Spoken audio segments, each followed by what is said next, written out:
আমি না কখনো কারো ক্ষতি করিনি। কারো ক্ষতি হোক এরকম কোনো কাজও করিনি। আমি চাই সবাই ভালো থাকুক। সবাই মিলে একসাথে কাজ করে, সবাই মিলে একসাথে আনন্দ উল্লাস করে, একসাথে বসবাস করে, একসাথেই যেন আমরা মিলেমিশে থাকি।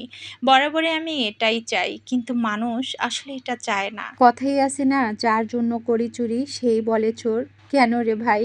আপনারা একটাবারের জন্য চিন্তা করলেন না যে আপনি যার কথা বলতেছেন বা যাকে উদ্দেশ্য করে কোনো কিছু করতেছেন, এই কথা শুনলে বা এই কথাটা অন্য কেউ জানতে পারলে তার কতটা ক্ষতি হবে?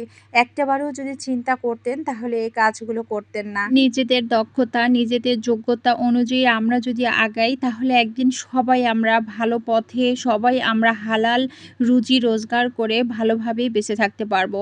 মানুষ বেঁচে থাকে শুধুমাত্র বিশ্বাসের উপর। সবাই একসাথে যখন বসবাস করি আমরা, তখন একে অপরকে কিন্তু সবার আগে আমরা বিশ্বাসেই করি। কারণ কেউ কথা না বলে কখনো থাকতে পারে না। যেখানেই যান না কেন, যে পরিস্থিতিতেই থাকেন না কেন, আপনাকে অবশ্যই মানুষের সাথে কথা বলতে হবে, মানুষের সাথে মিশতে হবে। যখন মানুষের সঙ্গে মিশতে যাবেন, কথা বলতে যাবেন, তখন সর্বপ্রথম মানুষকে বিশ্বাস করতে হবে।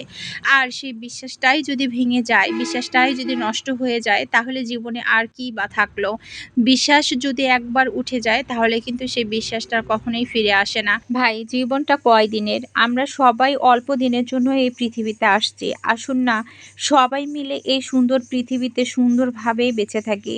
কেন এই অল্প কয়েকটা দিনের জন্য আমরা মানুষের পিছনে লাগি? কেন শুধু শুধু টাকার পিছনে ছুটি? কেন শুধু শুধু টাকার জন্য মানুষের সাথে সম্পর্ক নষ্ট করি? যাই হোক, ভিডিওর শুরুতে অনেকগুলো কথা বললাম। আপনারা কেউ আবার কারো সাথে মেলাইতে যায়েন না।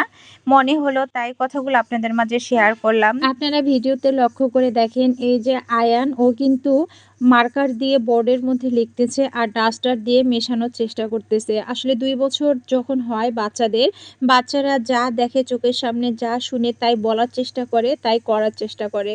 তো ও কিন্তু ২ বছরের আগ পর্যন্ত আমার সাথেই ক্লাসরুমে ছিল। এখনো বড় হয়ে গেছে, ক্লাসে ডিস্টার্ব করে, তাই ওকে আমি আর ক্লাসের মধ্যে নিয়ে আসি না।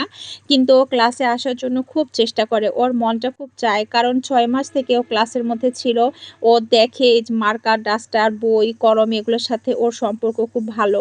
তো এ কারণেই ওকে আমি নিয়ে আসলাম। আজকে ক্লাস ফাঁকা ছিল বলে ভাবলাম যে ক্লাসরুমটা ফাঁকা, তাই ওকে আমি নিয়ে যাই। ওর ইচ্ছে মতো ও দাগাক, ওর ইচ্ছে মতো ও আঁকুক, ও ইচ্ছে মতো ও মেশাক, মন খুলে ও এখানে দৌড়াদৌড়ি করুক, ইচ্ছে মতো টেবিল চেয়ারে বসে বই খাতা নিয়ে যা মন চায় তাই করুক।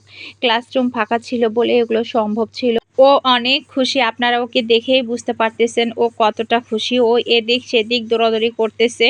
আর ওর যখন খেলা শেষ, ও আর ক্লাসের মধ্যে থাকতে চাচ্ছে না, ও এখন চলে যাবে। তাই আর ভিডিওটি আমি লং করব না। আপনারা সবাই ভালো থাকবেন, সুস্থ থাকবেন। আল্লাহ হাফেজ। আসসালামু আলাইকুম।